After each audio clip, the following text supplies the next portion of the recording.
Hi friends, இன்றைக்கி நம்ம வீட்லேயே பர்கர் பண்ணுறது எப்படின்றத பார்க்க போகிறோம். இதுக்கு தேவையான இன்க்ரீடியன்ட்ஸை நான் லிஸ்ட் டவுன் பண்ணியிருக்கேன். ஸோ இப்போ ஃபஸ்ட்டு ஒரு பவுலில் நம்ம கொஞ்சம் பீல் பண்ண பொட்டேட்டோஸை போட்டுக்கணும். இதோட கட் பண்ண சில்லிஸ் அண்ட் ஆனியன்ஸை போட்டு chilli powder, garam masala, salt, சோம்பு, கொஞ்சம் கார்ன்ஃப்ளவர் மாவு போட்டு தண்ணி தெளித்து நல்லா கெட்டியாக பிசைஞ்சிக்கணும். இப்போ நம்ம பிசைஞ்சி வச்சது கொஞ்சம் பேட்டி மாதிரி தட்டி எடுக்கணும், கொஞ்சம் உருண்டை பிடிச்சி. அதுக்குள்ளே என்ன பண்ணோன்னா நம்ம இப்போ ஸ்டஃப் பண்ண போகிறோம்.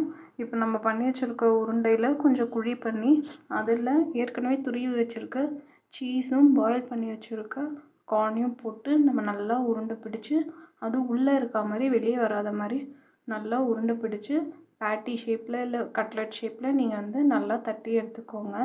இது கொஞ்சம் நல்லா பைண்ட் ஆகிற மாதிரி பார்த்துக்கோங்க, வெளியே அப்போ தான் உதிர்ந்து கொட்டாமல் இருக்கும். ஸோ அதுக்கு தேவையான அளவுக்கு நீங்கள் மாவு போட்டுக்கோங்க.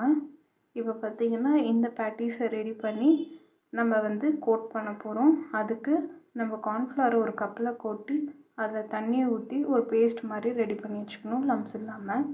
அண்ட் ப்ரெட் க்ரம்ஸும் ரெடி பண்ணி வச்சுக்கோங்க. இப்போ நம்ம பண்ணி வச்சுருக்க பேட்டிஸை இந்த கார்ன்ஃப்ளவர் மாவில் டிப் பண்ணிவிட்டு இப்போ இந்த ப்ரெட் க்ரம்ஸில் நம்ம போட்டு நல்லா கவர் பண்ணி எடுத்துடணும். உங்களுக்கு நீங்கள் வேணும்னா நீங்கள் ஃப்ரை பண்ணிக்கோங்க, நான் தவாவில் போடுறேன். ஸோ 2 பக்கமும் ஆயில் இல்லை பட்டர் போட்டு நல்லா கார்னர்லாமும் நல்லா குக் ஆகிற மாதிரி நான் வந்து ஃபுல்லாக தள்ளி விட்டுட்டு நல்லா இதை குக் பண்ணி எடுக்கிறேன் 2 பக்கமும். ஸோ இப்படி பண்ணால் நமக்கு உதிர்ந்து கொட்டாது. எண்ணெயில் போட்டால் உதிர்ந்து கொட்டுறதுக்கு கொஞ்சம் சான்சஸ் இருக்குது. ஆல்சோ ஆயில் கண்டென்ட் கொஞ்சம் கம்மியாக இருக்கிறது பெட்டர்.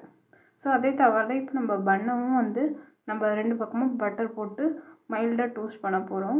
இதுக்கான ரீசன் என்னென்னா, நம்ம கட் பண்ணும்போது உதிர்ந்து கொட்டாமல் இருக்கும், ரா ஃபீல் இல்லாமல் இருக்கும்.